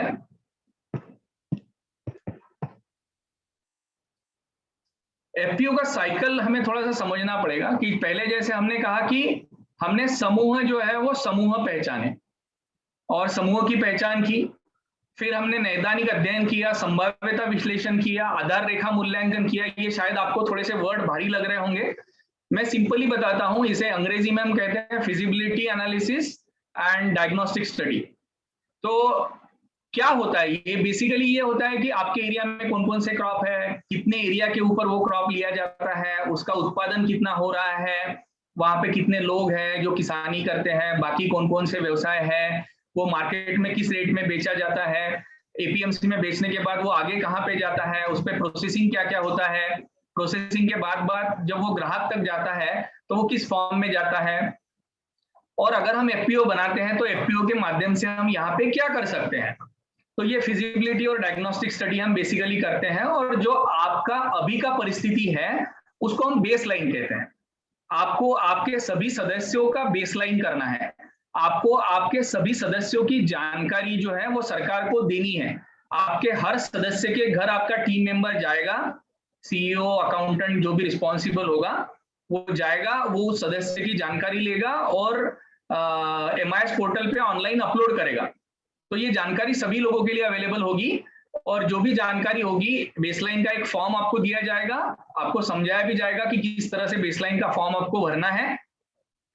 हमने कुछ विलेज बेसलाइन फॉर्म बनाए हैं जो कुछ गांव में हमने भर लिए हैं, जहां विलेज की जानकारी है, गांव की जानकारी है, और अभी किसानों के बेसलाइन करने हैं। तो वो बेसलाइन हमें जल्द से जल्द कंप्लीट करने हैं और एफआईजी भी हमें जल्द से जल्द पूरे करने हैं।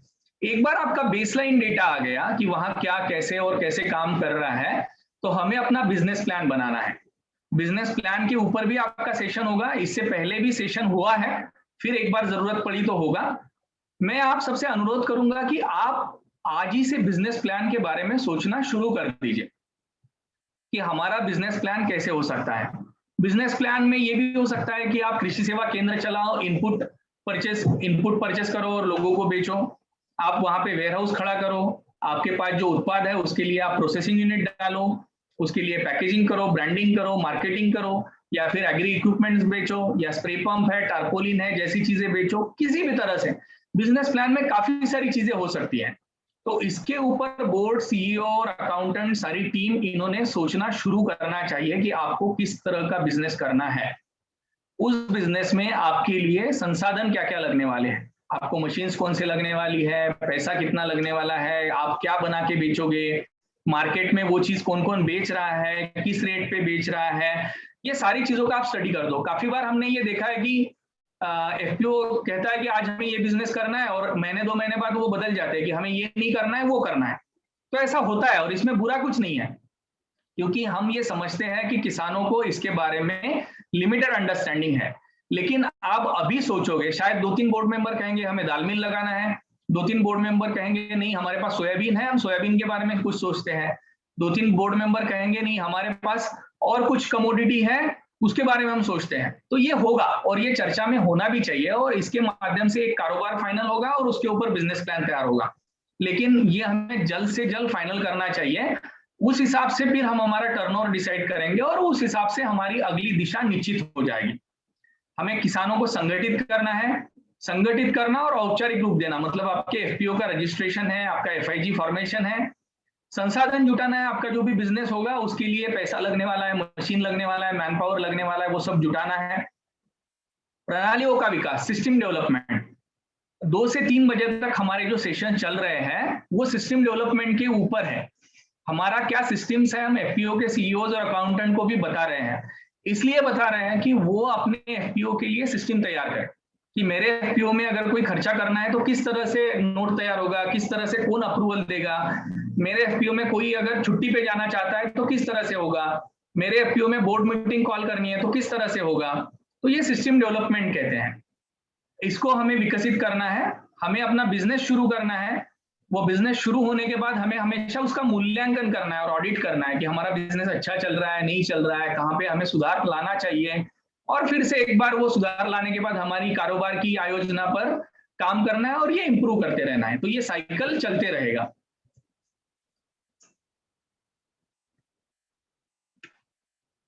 अभी ये 1-2 स्लाइड्स अंग्रेजी में है। जनरली 7 स्टेजेस हम देखते हैं। पहले स्टेज में हम एक डॉक्यूमेंट तैयार करते हैं कि आपके क्लस्टर्स कौन कौन से होंगे, उनमें गांव कौन कौन से होंगे, कौन से प्रोडक्ट के ऊपर हम काम करेंगे। दूसरे स्टेज में हम ग्रुप बनाते हैं, उन ग्रुप को ट्रेनिंग देते हैं और फिर आपका जो क्रॉप है उस क्रॉप के ऊपर डेमोन्स्ट्रेशन करते हैं और समूह के माध्यम से कुछ करने की कोशिश करते हैं। तीसरे स्टेज में हम एफपीओ के बारे में ग्रुप्स को बताते हैं और उसके माध्यम से एफपीओ के लिए जो प्रतिनिधि है उनका चुनाव करते हैं। एफपीओ किस विषय पर बिजनेस कर सकता है उसके बारे में सोचते हैं। चौथे स्टेज में हम बोर्ड फाइनल करते हैं, रजिस्ट्रेशन प्रोसेस फाइनल करते हैं, बोर्ड को ट्रेनिंग देते हैं और रजिस्ट्रेशन का प्रोसेस पूरा करते हैं। साथ ही उसके बाद एफपीओ का लीगल कंप्लायंस होता है, वो टाइम टू टाइम पूरा करने के लिए एफपीओ को मार्गदर्शन करते हैं। फिर आगे वाला स्टेज होता है, उसमें एफपीओ का बिजनेस प्लान बनाना है, उसके लिए infrastructure, processing unit, warehousing, sheds, बाकी सारी चीजें वो खड़ी करनी है। अच्छी गवर्नमेंट स्कीम आइडेंटिफाई करनी है, उस स्कीम में से गवर्नमेंट सब्सिडीज अवेलेबल करवाने के लिए कोशिश करना है। इक्विटी ग्रांट का एप्लीकेशन करवाना है। इक्विटी ग्रांट मैं बताना चाहूंगा ये सबसे आसान स्कीम है आज तक जो स्कीम मैंने देखी हुई है। आप जितना पैसा इकट्ठा करोगे उतना पैसा गवर्नमेंट आपको इक्विटी ग्रांट के रूप में देगा, 15 लाख रुपए तक, और हर किसान का 2000 रुपए तक। और डिटेल्स हम आपको इस स्कीम के बारे में बताएंगे। तो मेरा आपसे अनुरोध ये रहेगा कि जल्द से जल्द आप 750 फार्मर और 15 लाख रुपए जमा कर लीजिए, अगर आपको पॉसिबल है तो। जल्द से जल्द आप 750 फार्मर, हर फार्मर का 2000 रुपए और 15 लाख रुपए जमा कर लीजिए। अगर आपको पॉसिबल नहीं है तो पहले 5 लाख 7 लाख जो भी है वो जमा कर लीजिए। लेकिन जब तक आप शेयर्स जमा नहीं करेंगे तब तक आपका कोई बिजनेस नहीं हो पाएगा, और जब तक आपका बिजनेस नहीं होगा तब तक उस एफपीओ का कोई फायदा नहीं है। हमने ऐसे काफी एफपीओ देखे हैं जो रजिस्टर्ड होके पड़े हुए हैं और जिन्होंने साल भर बिजनेस ही नहीं किया, 1 साल बाद फिर उनका बिजनेस का मूड ही नहीं रहा और वो एफपीओ बंद हो गए, उनको पेनल्टी लग गई, लाखों रुपए में पेनल्टी लग गई। तो इसीलिए हम पहले दिन से अभी एफपीओ को ये कह रहे हैं कि आप बिजनेस शुरू करो। आपके पास 2 लाख 3 लाख रुपए जो भी जमा हो रहे हैं शेयर्स के माध्यम से, उसके माध्यम से थोड़ा थोड़ा बिजनेस शुरू करो, क्योंकि एकदम बड़ा बिजनेस हम नहीं कर सकते। उसके लिए हमें काफी दिक्कतें होती है, कुछ चीजें सीखने की जरूरत होती है। तो आप बिजनेस शुरू करो, मेरा आपसे अनुरोध है, आप बिजनेस के बारे में सोचिए और बिजनेस शुरू कीजिए, कौन सा भी कीजिए। आप बीज लीजिए, फर्टिलाइजर लीजिए, खाद लीजिए और कुछ लीजिए, स्प्रे पंप लीजिए, ताड़पत्री लीजिए, आप प्रोड्यूस बेचिए, क्या करना है ये जरूरी नहीं है, लेकिन कुछ ना कुछ बिजनेस हमारे किसानों के फायदे के लिए हमें करना है। किसानों को फायदा होगा तो आपको जो सवाल किसान पूछ रहे हैं कि हमें शेयर्स लेके क्या फायदा होगा, वो उनको जवाब देने से अच्छा है कि आप यही बताओ कि अरे भैया ये स्प्रे पंप मार्केट में जो 2400-2500 में मिल रहा है वो हम आपको 2300 में देंगे, तो ये फायदा है। अभी फिलहाल 1-2 किसान 10 किसान को मिल रहा है, शायद आगे चल के और भी ऐसे कुछ फायदे लोगों को मिलेंगे। तो कौन सा बिजनेस करना है वो आप तुरंत डिसाइड कीजिए। शायद हमारे मैनेजर्स ने बोला है कि अगले 3-4 दिनों में आपको सभी लोगों को बिजनेस डिसाइड करना है और बिजनेस शुरू करना है। उसके लिए हम जो भी सहायता हमसे हो सकती है वो जरूर करेंगे, गाइड भी आपको करेंगे। फिर आगे का स्टेप होता है इम्प्लीमेंटेशन ऑफ बिजनेस प्लान। उसके लिए आपको लोन चाहिए, मार्केट लिंकेज चाहिए, उसके लिए हम मदद करेंगे, अलग अलग फोर्सेस लाएंगे। और फिर एक टाइम आता है जब हम कहते हैं कि चलो ये एफपीओ अभी बड़ा हो गया है, कर रहा है अच्छी तरह से, तो हमें किसी दूसरे एफपीओ के पास जाना चाहिए और फिर हम आपको आपके आगे की शुभेच्छा देके, आपको शुभकामनाएं देके अगले एफपीओ के पास चले जाते हैं।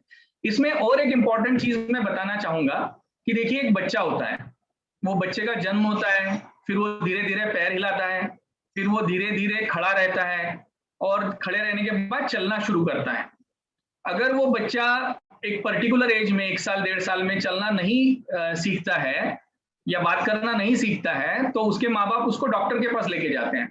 फिर डॉक्टर प्रयास करते हैं कि हाँ ये चलना चाहिए, ये बोलना चाहिए।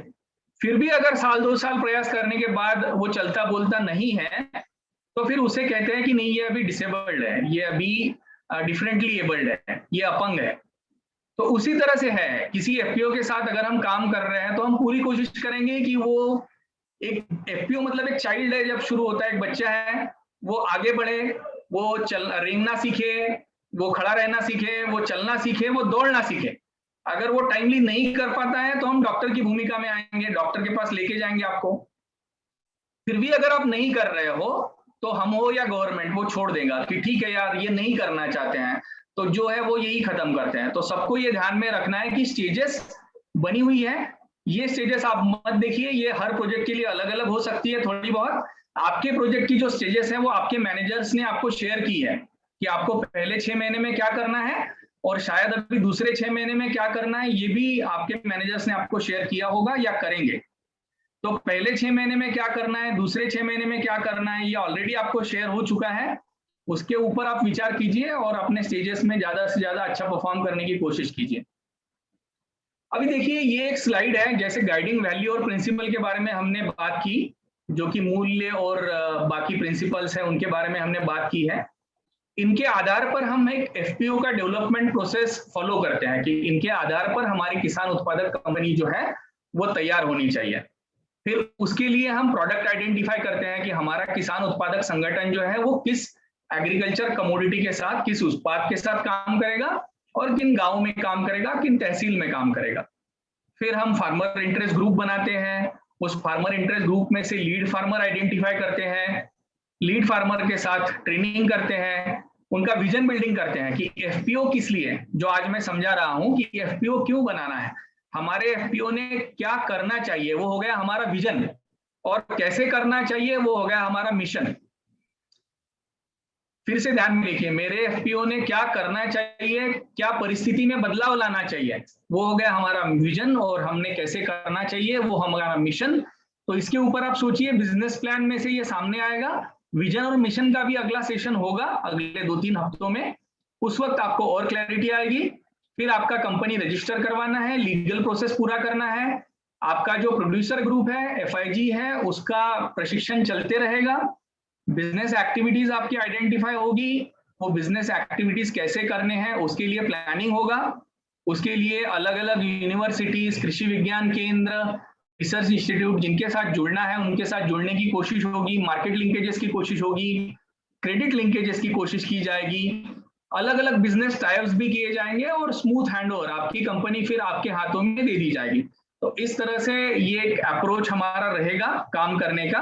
हम आपके कंपनी के साथ टीम कृषि विकास जो है वो जिंदगी भर इस तरह से जुड़े नहीं रह सकते। हम जुड़े रहना चाहते हैं, हम जिंदगी भर ये लोगों को बताना चाहते हैं कि ये कंपनी कृषि विकास ने खड़ी की है, लेकिन हम ऐसा भी चाहते हैं कि साल 2 साल में आपका कंपनी इस स्टेज में आए कि वो खुद के निर्णय खुद ले सके, खुद का बिजनेस खुद चला सके और खुद का ग्रोथ पाथ जो है आगे बढ़ने का जो है वो डिफाइन कर सके। ये कुछ काम है जो कंपनीज करती है, जैसे इनपुट सप्लाई हमने बात की, एग्री इनपुट्स, बीज खाद दवाई वगैरह, फाइनेंशियल आर्थिक रूप में कुछ सुविधाएं हमारी कंपनी दे सकती है, टेक्निकल गाइडेंस हम किसानों को कर सकते हैं, ऐप के माध्यम से कुछ काम कर सकते हैं, अलग अलग तरह के technical parameters, technical instrument introduce करवा सकते हैं, इंश्योरेंस की सेवा भी हम दे सकते हैं, भले ही वो क्रॉप का इंश्योरेंस हो, लाइफ का इंश्योरेंस हो, दोनों हम कर सकते हैं।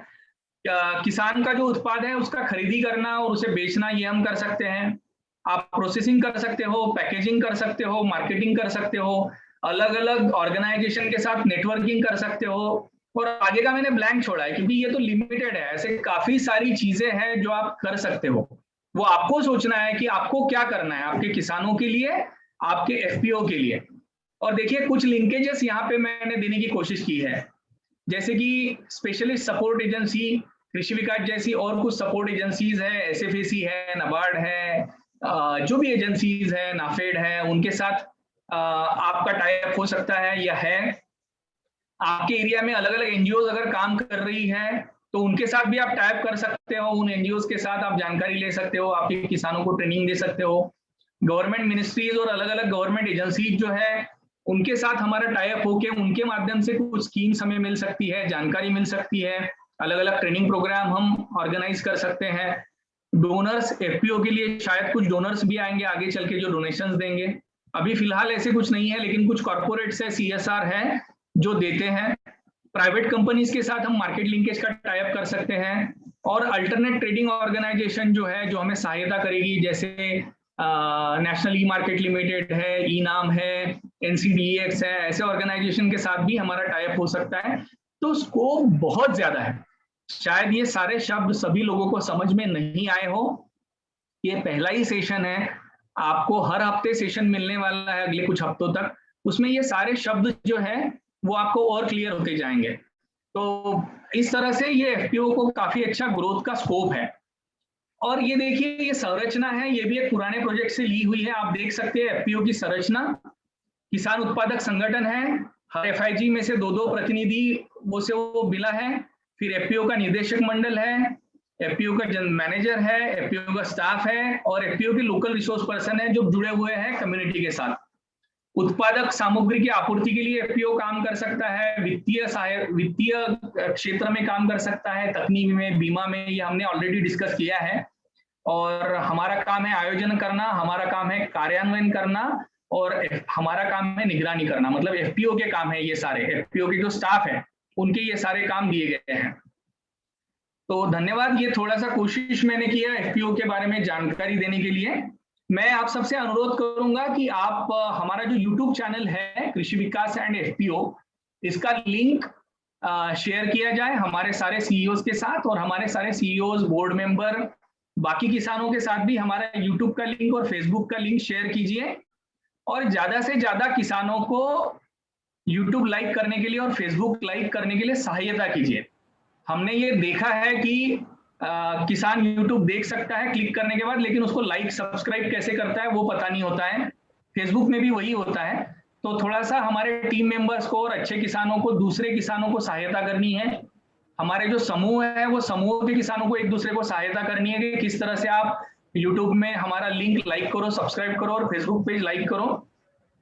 इसका कारण ये है कि हर बार हम आप सबके साथ जुड़ के ये चीजें नहीं दे सकते हैं, तो काफी चीजें आपको YouTube के माध्यम से सीखने को मिलेगी। YouTube का और एक इम्पॉर्टेंट चीज ये भी है, या फायदा ये भी है कि आपको जब भी टाइम हो आप देख सकते हो। सुबह शाम को आप खाना खा रहे हो, आप थोड़ा सा आराम कर रहे हो, दोपहर में खेत में बैठे हुए हो, तो आप YouTube लगा दीजिए बाजू में और आप वीडियोस देख सकते हो। तो उससे काफी अच्छी जानकारी और बाकी वीडियोस भी आपको देखने के लिए मिलेंगे, और फेसबुक से भी बाकी एफपीओस क्या कर रहे हैं इसकी जानकारी मिलेगी। उसी के आधार पर हम अपना काम कर पाएंगे। तो आप जरूर फेसबुक और यूट्यूब सब्सक्राइब कीजिए। और इसी निवेदन के साथ अभी थोड़ा सा क्वेश्चन आंसर है, तो उसके लिए फोरम एक 10 मिनट के लिए ओपन करते हैं। Thank you. हाँ सुमन। Thank you sir. सभी लोगों को अनम्यूट किया जा रहा है, तो आप लोग एक एक करके क्वेश्चन पूछिए, और कुछ लोगों ने हैंड रेज किया था, तो आप लोग अपने क्वेश्चन सभी रख सकते हैं।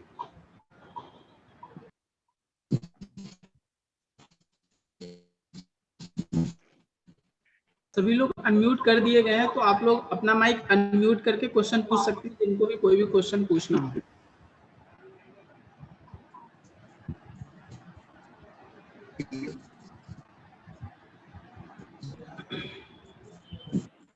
रवीन यादव जी बोलिए।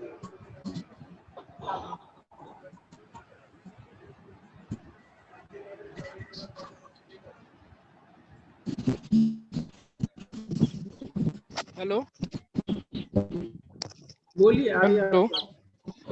हाँ सर, मैं पूछना चाहता हूँ कि आप जो हम जो शेयर कलेक्ट कर रहे हैं। हेलो। हाँ हाँ बोलिए आर्य। तो उसमें एक फैमिली के कितने मेंबर लेना चाहिए जरूरी है?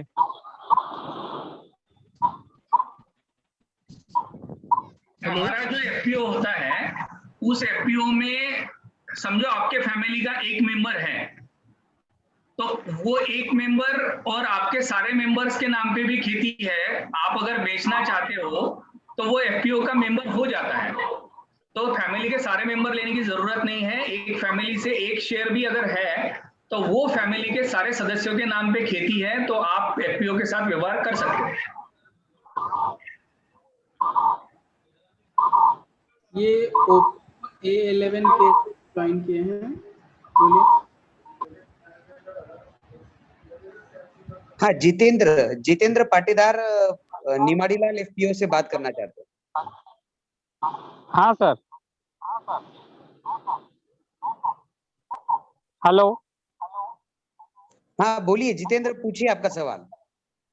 सर सबको मैं गुड आफ्टरनून बोलना चाहता हूँ, और मैं निमाड़ीलाल एफपीओ खरगोन से बात कर रहा हूँ, जितेंद्र पाटीदार सीईओ के पद पे हूँ। सर मेरा क्वेश्चन ये था कि हमारे यहाँ जैसे अभी चिली का प्रोडक्ट, चिली स्टार्ट होगी सोइंग करना, उसके बाद ग्रीन चिली प्रोडक्शन स्टार्ट होगा, तो मार्केट में ग्रीन चिली शुरुआत में मार्केट में जाएगी, तो उसके लिए सर हम मार्केट में बेचने के लिए क्या कर सकते हैं? देखिए, उसके लिए कोई लाइसेंस की जरूरत पड़ेगी क्या सर? सुनिए, अभी एफपीओ जो है वो एफपीओ एक बहुत बड़ा ऑर्गेनाइजेशन बन सकता है। सभी के लिए ये सुनना बहुत जरूरी है, ठीक है? और आपको आपके सारे सवाल और उसके जवाब के लिए आपके मैनेजर्स और हमारी टीम हमेशा तैयार है। लेकिन आज का जो हमारा टॉपिक है वो जनरल इंट्रोडक्शन ऑफ एफपीओ है। मार्केट लिंकेज के ऊपर फिर किसी दिन हम बात करेंगे। शायद उस दिन भी स्पेसिफिक हम किसी को आंसर नहीं दे पाएंगे, क्योंकि आज लगभग 80-85 लोग यहाँ पे है। तो आपके स्पेसिफिक सवाल जो है वो सवाल आप आपके मैनेजर्स तक और हमारे जो एक्सपर्ट्स है कृषि विकास के उन तक ले जाइए, वो आपको उस विषय में आंसर करेंगे। अभी आज का विषय है एफपीओ की संकल्पना के बारे में। अगर संकल्पना और प्रोसेस के बारे में किसी को कुछ सवाल है, किसी को कुछ कंफ्यूजन है, तो उस पे हम यहाँ पे चर्चा करेंगे, तो सारे लोगों को ये विषय क्लियर हो जाएगा। जी सर।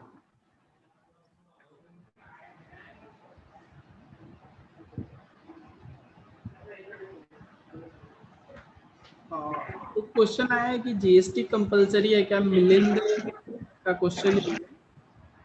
तो जीएसटी का मतलब आपके सीएस आपको बता देंगे किस तरह से करना है। और वैसे जनरल जानकारी ये है कि कंपलसरी नहीं है बिजनेस शुरू करने के लिए।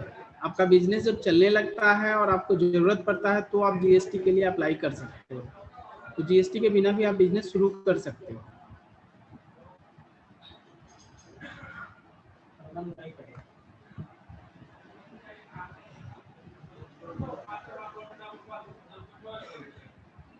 ठीक है, मुझे लगता है कुछ सवाल नहीं है लोगों के। एक इसमें आया था कि आखिरी का स्लाइड दिखाया जाए, तो आखिरी का स्लाइड मैं फिर एक बार शो कर रहा हूँ। ये जो लिंक है, ये लिंक आपके साथ शेयर हो जाएगी, आप ज्यादा उसके बारे में मत सोचिए। ये लिंक हमारे सारे टीम मेंबर्स को मैं मतलब अनुरोध करता हूँ कि सारे एफपीओस के साथ आप शेयर कर दीजिए। तो लिंक शेयर होगी तो आपको आसानी से वो यूट्यूब चैनल तक और फेसबुक पेज तक आप जा पाएंगे। साथ ही सभी को मैं ये बताना चाहूंगा कि अभी हम एक नया इनिशिएटिव शुरू कर रहे हैं, ऑल अबाउट एफपीओ या एफपीओ चेंबर ऑफ कॉमर्स, जो भी उसका नाम होगा, उसके बारे में भी आप तक जानकारी आएगी। तो आपके सारे एफपीओ उस इनिशिएटिव के साथ जुड़े और बाकी एफपीओ जो आपके एरियाज में हैं उनको भी जोड़ने के लिए आप उस इनिशिएटिव के बारे में जानकारी दीजिए। थोड़ा सा बड़ा इनिशिएटिव हम प्लान कर रहे हैं।